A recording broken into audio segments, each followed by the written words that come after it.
Good evening, Paula. What an emotional day for this family. Carmen and Devin, what a roller coaster. I mean, for everyone involved. These attorneys working pro bono, these defense attorneys have mounted quite an argument to allow these brothers to go free while they await a new trial. They called in quite some witnesses. How about a former warden at one of the prisons who said, listen, don't listen to those reports that they had discipline problems. She believed they were innocent and they should be set free, as well as a psychologist who said they do not pose a danger to society. But perhaps the most compelling orators were the brothers themselves. For all the time we spent in prison and we're innocent, we don't have hate in our hearts, we're not bitter. This is about two men and a mistake being corrected. To be so close to freedom after 25 years in jail for a crime you say you didn't do. To know there is a family waiting to hug you, good hot food waiting to be eaten, free air waiting to be breathed. To know these things and still remain composed would take superhuman strength. For 3 weeks, the question of bond has been hanging over the heads of Thomas Hyers and his brother Raymond. They have been quiet, composed, reserved, and today it was too much. Raymond broke. He sobbed openly. 46 years of raw nerves right there in open court. A flood of emotion ran through him. It was so close, but with judicial bureaucracy and words longer than most sentences, close became excruciatingly far away. Both brothers addressed the court and said they come out better men than the drug-addicted hellions who went in. I think we have grown tremendously as human beings over the last 25 years. Yeah, we were drug users and kids at the time, but we've come to realize that there's more to life than what we had at that time. We want something in life. We want to be successful. We want to achieve some things, and hopefully we will be able to do that. Okay, so this isn't over for the brothers yet. Keep in mind, they still stand convicted of murder, and they still have to be retried. So they have a bond. These are the conditions of their bond. They must live with their maternal aunt and uncle. There can be absolutely no alcohol in the house, no use of alcohol or non-prescription drugs. They must report to AA, Alcoholics Anonymous, 3 times a week. Remember, they are admitted addicts. They have to submit to random urine tests. Now, they're going to be on a tether from 10 p.m. to 6 a.m. They were given a $10,000 10% bond. What that means is basically each man gets out for basically $1,000 cash each. They're expected to be walking free any moment now. So, coming up at 6. What would be the first thing you would want to do if you'd been incarcerated for 25 years and you said you were innocent? Perhaps not the thing you think. Coming up at 6, we're going to talk to family members. They already have their evening planned for them. I'll see you then. All right, what a question. We'll think about that and look forward to that report. Thank you, Paula. Our Paula Tutman reporting for us live. They get a new chance at freedom, but they're still a long way from having it permanently. Absolutely, yeah, absolutely. But I mean, what a roller coaster ride. This has been really for everyone. This has really been a hard-fought freedom, and it could be brief. The prosecutor's office says it will appeal the bond that allowed for their release, and before releasing them, the judge made them swear under oath that if they are called back to jail, they will return quickly and willingly. But this is still one of those stories you can't turn away from because it shows, even when absolutely everything seems lost, the concept of hope is real. Thomas Hyers and his brother Ray were released after 25 years in prison for a murder they say they didn't commit.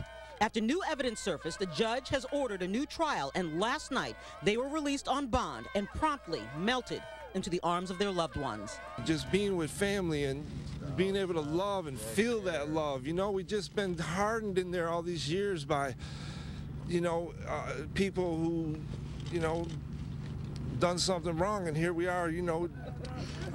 It's just, I'm glad. I'm so glad to be with my family. Their bond is restrictive. No booze, no trouble, no excuses while they await a new trial. Redemption pending. Let's go. Come on, let's go. A lot of people worked hard to get us out and to prove our innocence, and we're still trying to do that. But we're going to work hard, and we're not going to let anybody down. Their brother Michael told me last night that their first night out would include visiting their mother's grave to finally say goodbye. She died 6 years ago, thinking her sons would spend the rest of their lives in prison without the possibility of parole.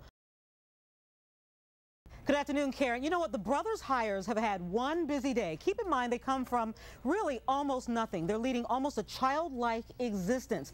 They have very little money. They can't drive yet. They need jobs now.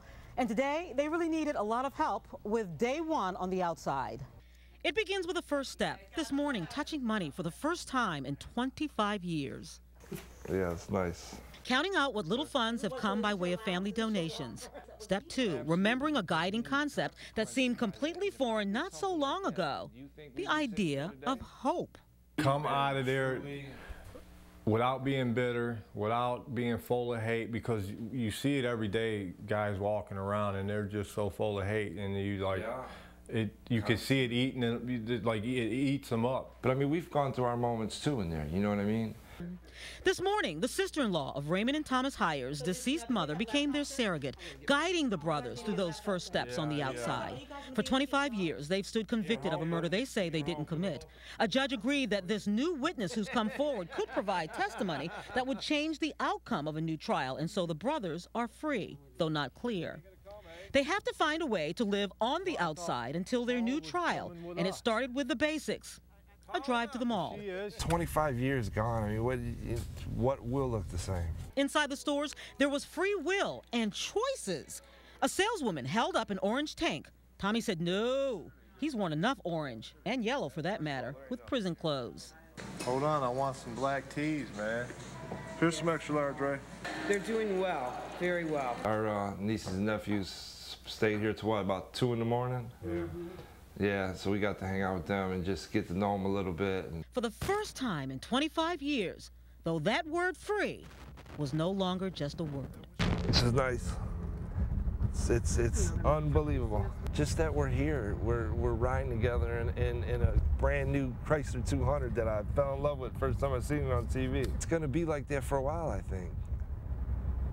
Just Well, you think this was a different world for the Hires brothers? Try a different planet. Coming up, we're going to take you through the world of technology as they see it. What's Google, you ask? Well, they asked that question too, and we showed them, and a lot more. That story is coming up at 5. I hope you'll stay with us. For now, back to you. So for now, they're free men. Well, our Paula Tutman joins us now, and she was by their side as they began a life without bars, and you join us now with their story. Pretty amazing to watch It's them. very amazing, but listen, first of all, I come bearing gifts. Would you like some water? Of some course. bottled water. Well, when the Hires brothers went in, they weren't using bottled water very widely. In fact, they really only started about 3 years after they went in. Also, when they went in, if you asked for a tablet, maybe you got a pill. Now, you get this, you know, a tablet. Such is the plight of the Hires brothers.